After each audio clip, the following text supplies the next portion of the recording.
A $100 million scandal in a country at war. Friends and allies of a powerful president implicated in stealing from the state. One of the biggest corruption cases in Ukraine's history has rattled Volodymyr Zelensky's government. So, what will this mean for his leadership? And how will it affect the front lines? This is Inside Story.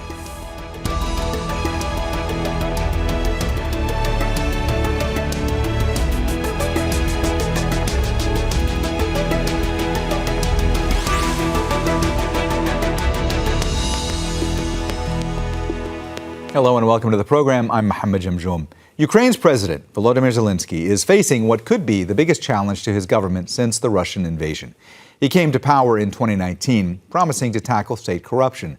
But he's found himself this week uncomfortably close to a $100 million corruption scandal. A group of officials, government ministers, and businessmen are accused of arranging kickbacks using the state nuclear energy firm. One of them is the co-owner of the television production company founded by Zelenskyy. So, in a country at war, how will this scandal affect morale? And how is it being received by donors in the EU and elsewhere? We'll get to our guests in a moment, but first, this report from Imogen Kimber. Ukraine's energy and justice ministers resign, accused of involvement in a $100 million corruption scandal. The money was reportedly embezzled from the state-run company Energoatom, which has a monopoly on nuclear power and supplies Ukraine with the majority of its energy. Both ministers deny any wrongdoing. The Ukrainian president had called for the ministers' resignations. Any effective action against corruption is very necessary. The inevitability of punishment is necessary. But Zelenskyy is still facing questions himself. More than one of the accused were his close associates, including businessman Timur Mindich. He was instrumental in Zelenskyy's rise to stardom as an actor. Mindich has now reportedly left Ukraine for Israel. Only months ago, Zelenskyy wanted to curb the power of the National Anti-Corruption Bureau that made these findings, and the specialised Anti-Corruption Prosecutor's Office, but backed down after mass street protests. And stamping out corruption was a major part of Zelenskyy's presidential campaign in 2019. Ukrainians are angry. While we have a war going on, we need to unite, put all the money into defence. And on the contrary, money's being stolen. This is very wrong. As Russia intensifies its strikes on Ukraine's energy grid, many Ukrainians are left without power for 8 to 11 hours a day. So money being stolen from the beleaguered energy sector does not land well. Elderly people who live in apartment buildings do not have the means to buy themselves any kind of power generators. They can't even use simple oil radiators to keep themselves warm because they can't afford it. But the greatest fear for some is that the government's credibility is not only undermined at home, but also abroad, with the Europeans and Americans who are financially backing Ukraine as well as militarily. Only a week before, the EU was praising Ukraine for its reforms, but called the corruption scandal extremely unfortunate. So now, Ukrainians may worry the flow of money and weapons may stop, putting the nation at risk of not being able to defend itself. Imogen Kimber, Al Jazeera for Inside Story.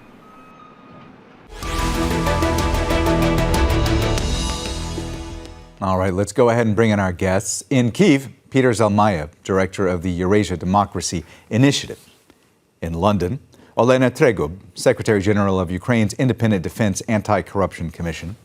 And in Berlin, Ben Aris, political and security analyst for Eastern Europe. He's also chief of IntelliNews and a former Moscow bureau chief for the Daily Telegraph.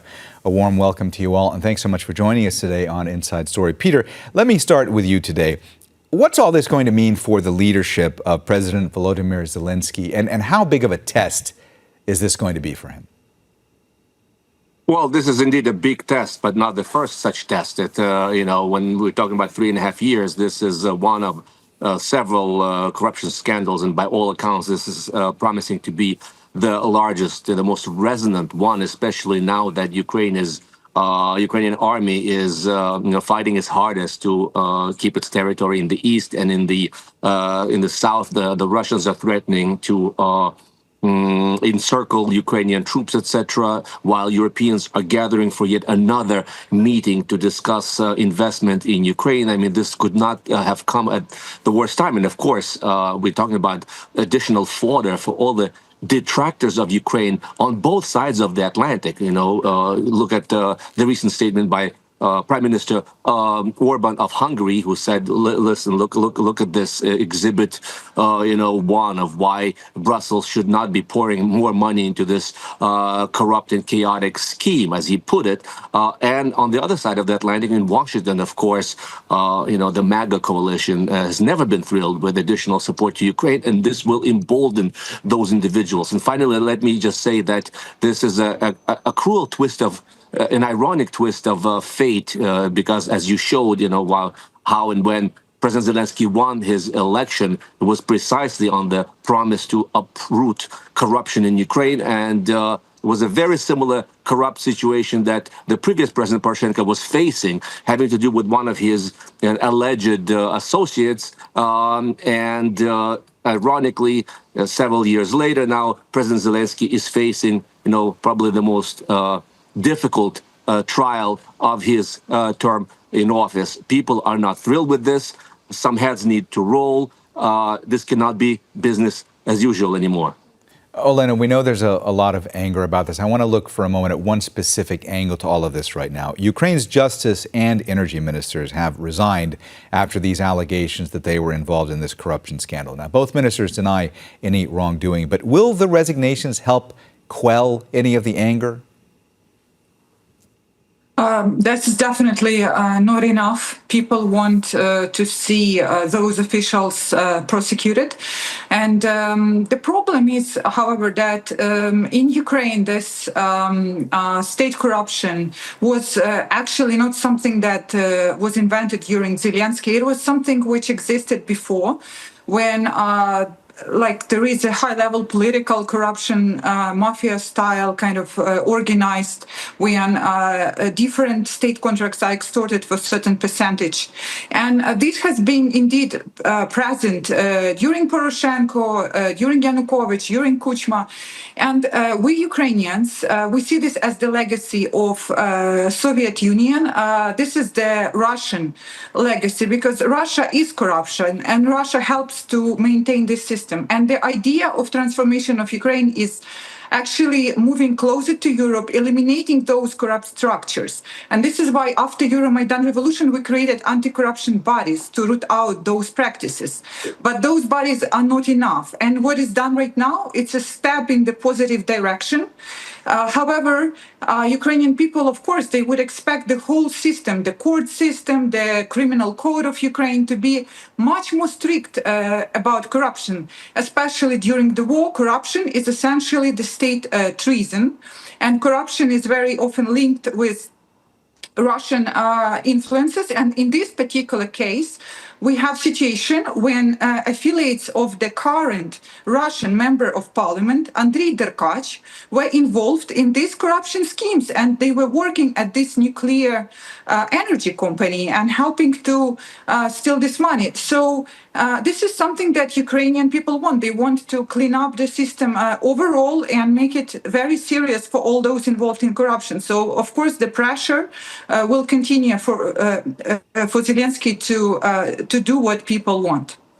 Ben, you heard Peter and Olena both speak about the legacy of corruption in Ukraine, that this is certainly not a new problem. I want to ask you, from your vantage point, just how big a problem is institutional corruption in Ukraine? It's an enormous problem, and it always has been. Ukraine, unfortunately, is one of the most corrupt countries in Eastern Europe, and the government has been battling against it.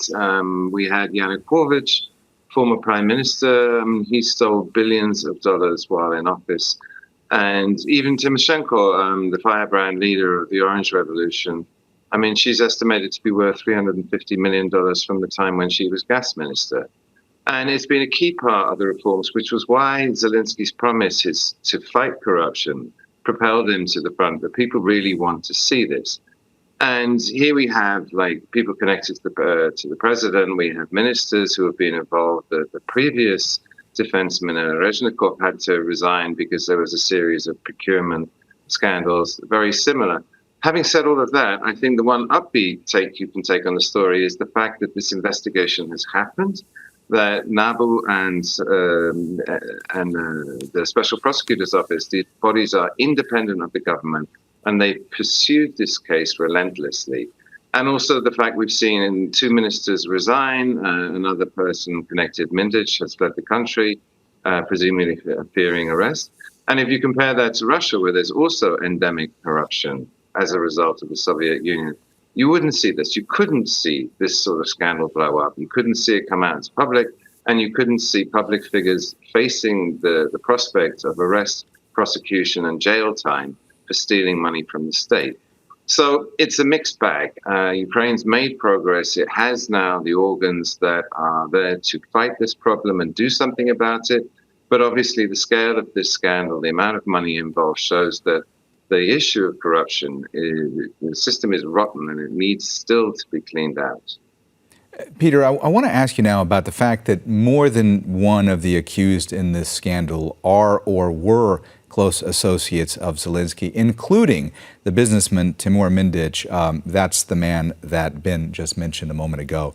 Mindic, of course, is a co-owner of Zelenskyy's former TV studio. He's reportedly fled Ukraine for Israel. How damaging is that to Zelenskyy in the grand scheme of things?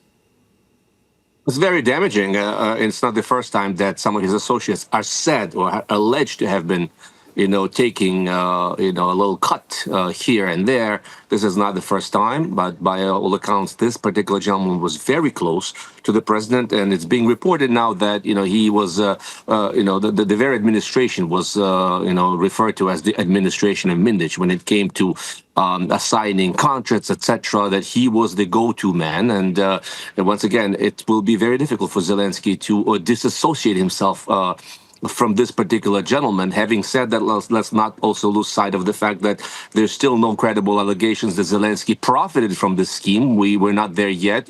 He may be clean as as an angel. We simply don't know. But once again, the buck should stop somewhere, as they say, right? Who does the responsibility rest with ultimately? And it is with the president, The other aspect, as the previous speaker mentioned, is that Mindic was able to flee the country conveniently on the day of the search of his apartment. So he was definitely informed of the impending search and probable arrest. And so he was able to flee. This is also a very serious particular, moment in this saga.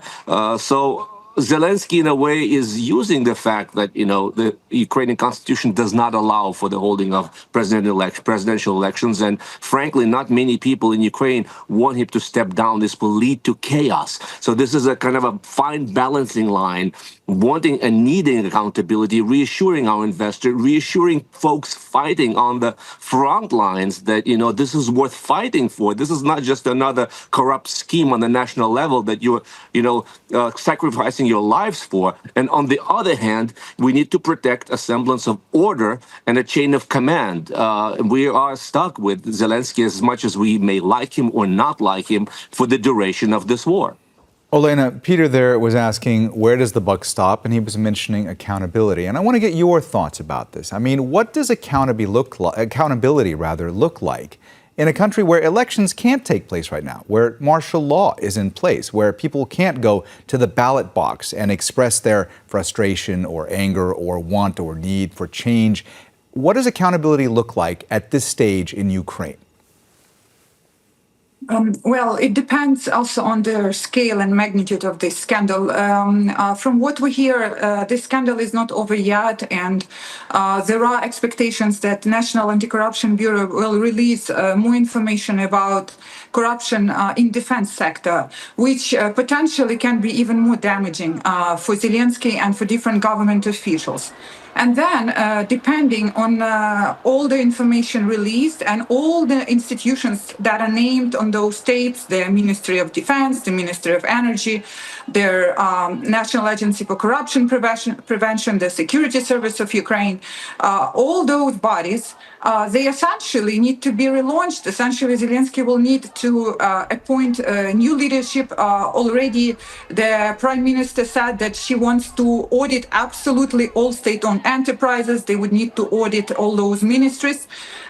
Some massive thing is required for him to repair the legitimacy. But on the other hand, it doesn't mean that Ukrainians are about to become disillusioned or stop fighting. Ukrainians are not fighting for government officials. Ukrainians are fighting for their future, for their country, for their democracy.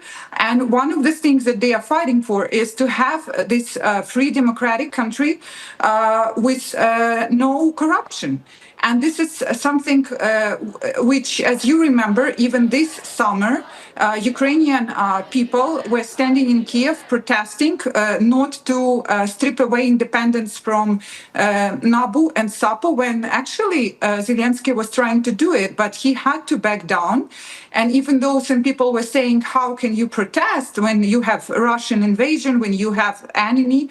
People said that it doesn't matter. We don't want to become like Russia. There is no point for us to become corrupt, to become authoritarian. If we are fighting for our independence, we also want to make sure that we are a very different country from Russia. And I think that Zelensky will now have to let go of a lot of people who are implicated in those tapes. And it's a definitely challenging time for him. It's the test of how he will react and maintain his support. Ben, there's a lot of worry right now that the Ukrainian government's credibility hasn't just been damaged, it hasn't just been impacted domestically, that it's also been damaged internationally as well. Might this impact the kind of financial and military backing being provided to Ukraine by, let's say, the Americans or the Europeans? Yeah, it's going to be hugely damaging, and it comes at a very inopportune time in so much as Ukraine is desperate for money. They've got a massive hole, some at least $10 billion in the budget this year and $65 billion next year. At the same time, the States has stepped out. Trump has said he's not going to fund the Ukrainian war anymore. And under Biden, it was 40% of the cash was provided by the States. And Europe is now going into a meeting in December to talk about seizing this frozen Russian 300 billion assets that are in Europe.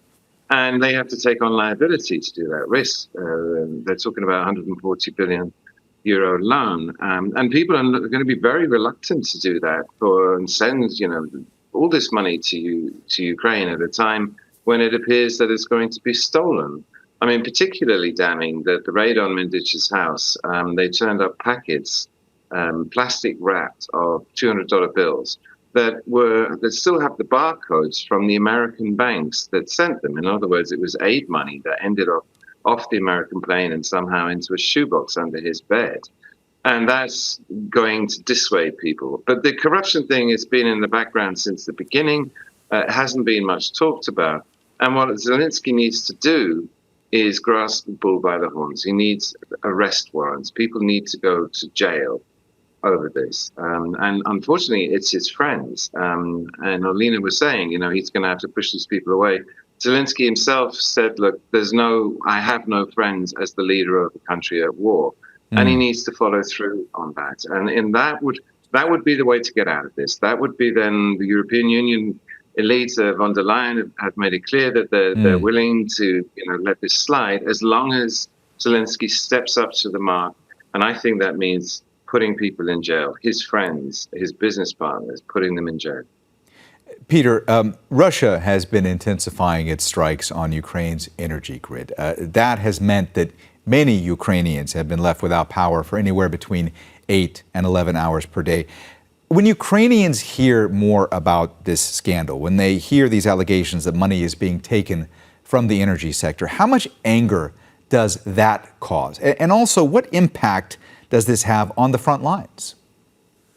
Well, indeed. I mean, this does have quite an impact on the civilians, who are now facing, hours and hours of, daylight with no heat. And, this is probably by far the worst such crisis in the 3.5-year history of this war.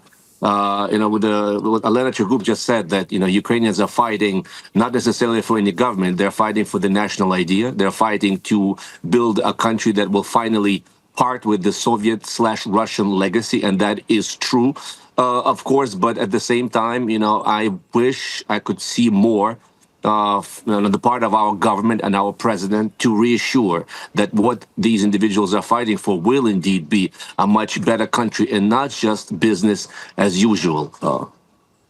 Olena, I want to shift gears for a minute and ask you about one of your posts on the social media site X. You wrote, "The fact that Ukraine is now in the middle of a major corruption scandal where over $100 million in alleged graft in the energy sector has been exposed should be understood not as a sign of weakness, but as evidence that Ukraine has remained a functioning democracy." Explain what you meant by that. I mean by that remember that there was a wave of Russia-inspired disinformation in the world, where there were different articles written and different speeches made claiming that Zelenskyy is a dictator. I think you remember that we are an autocracy and so on. And you see how ridiculous all that was. If Zelenskyy was a dictator, how would he allow now for his friends to be exposed in this way and his image to be damaged so much? We prove that we have those independent bodies. We prove that those bodies can go against anybody, even you are the business partner of Ukrainian president. And this is great, because it means, despite the fact that many countries during the war, indeed, they stepped back from democracy, Ukraine remained a wartime democracy and should remain this way. Ben, I just want to get back a little bit to the EU. You were talking about it in your last answer. I mean, the EU, they've recently been praising Ukraine for reforms that had been made, but they've called this corruption scandal extremely unfortunate. What does this do when it comes to future funding and also for potential EU accession plans when it comes to Ukraine? Yeah, so we're on track. Ukraine's on track to join the EU, and everyone, the elite in the EU, are pushing very hard for that. They want to see it happen. But the EU just had its accession assessment report, came out, I think, last week or the week before. And again, everyone stood at the podium and said, it's doing great and is making progress. But that came very noticeably with qualifications. But Ukraine still has a lot of work to do on corruption. But Ukraine still hasn't touched the judiciary reforms. These are in the fundamental chapter, the first chapter. And pointedly, everybody was complaining with that. They have a sort of grading system, and Ukraine got downgraded from A to B because of the lack of progress on these things. So the EU is very conscious. And if Ukraine doesn't deal with these issues, make these reforms, particularly the judiciary, just hasn't been touched. It's completely rotten. Then Ukraine will struggle to get into the EU. And these are very thorny problems. Making changes to the Supreme Court in particular is going to be extremely difficult legally. And it's having a hard time doing it. And as I already talked about the money's in question. And if that money isn't secured, then Ukraine is facing a macroeconomic crisis as soon as February, if some other funds are not found in the meantime. So in a way, this particular scandal comes and puts all of those problems into very sharp relief. And that's why I'm thinking that Zelenskyy really needs to step up and do something pretty dramatic here and basically make a choice between the old system, where corruption is the system because politicians bind their deputies and their followers to them by giving them jobs where they can lucratively skim off the top. That was the old system. And the new system is that there's investigations and courts and people need to go to jail. And that system's not really working yet. And this is the issue. So we're kind of here at the cusp here. It could be a decisive moment for the good if Zelenskyy stands up and does what he should do. Peter, it was just months ago, this past July, that there were mass street protests in Ukraine because Zelenskyy and others had tried to curb the power of the National Anti-Corruption Bureau. That's the one that made these findings, and also the Specialized Prosecutor's Office. Do you think that what's going on right now and the anger that we're seeing in Ukraine, do you think that might mobilize people to take to the streets again? Well, I would never rule that out. I mean, of course, we had that, and it never amounted to any sort of new Maidan or anything. The point of that was not to demand an ouster of Zelensky, but that dealt precisely with the idea that Ukraine needs to have, even in times of war, and of course we allow for some certain tightening of rules of the game, including maybe some military censorship and wartime censorship on things. But when it comes to transparency and anti-corruption institutions, that was a sign that the folks sent Zelensky that they were off limits. I mean, that is a no-go zone, precisely because that was the time when those institutions, in particular NABU, the anti-corruption agency, was actually already investigating the case we're discussing today about. So there are, there are indications that was precisely why the government went after it. And if that is the case, then this is a very, very serious business. And I agree with the previous speaker that Zelensky's actions must, really respond to the magnitude of this challenge. Olena, we only have about a minute and a half left. I saw you reacting to what Peter was saying, so I'm going to let you jump in. But I also want to ask you the same question. Do you think that we could see big protests again throughout Ukraine? Well, as long as Zelensky responds in a way that people expect, there will be no protests. Only if people see that he completely ignores the wishes of the people, yes, protests are possible. And I also wanted to correct Ben. I don't think those are American assistance money. I think the money was received in hryvnias and they were exchanged into dollars. Usually, Ukraine avoid any corruption related to international assistance because this is actually a sensitive zone. Usually, doesn't actually happen at all. Ben, we have 1 minute left. Anything else you wanted to say? It's the problem here. I mean, that protest and that law 12414, which started those protests. I mean, that's actually the damning thing for Zelensky, because that law was pushed through in the middle of the summer recess and at the weekend and rushed through, and it was precisely designed to stop the very investigation that's just come out. And Zelensky backed off in the face of the process and the sharp rebukes in the EU. So it's, as I said, the transition between the old system where you protect your friends to the new system where the rule of law applies. And I think Zelensky has been on a very steep learning curve in the last few months. And I think he understands the need to make this change. But now we're sitting here with bated breath to see what actually happens. All right, we've run out of time, so we're going to have to leave the conversation there. Thanks so much to all of our guests, Peter Zalmayev, Olena Tregub, and Ben Erez. And thank you, too, for watching. You can see the program again anytime by visiting our website, aljazeera.com. And for further discussion, go to our Facebook page.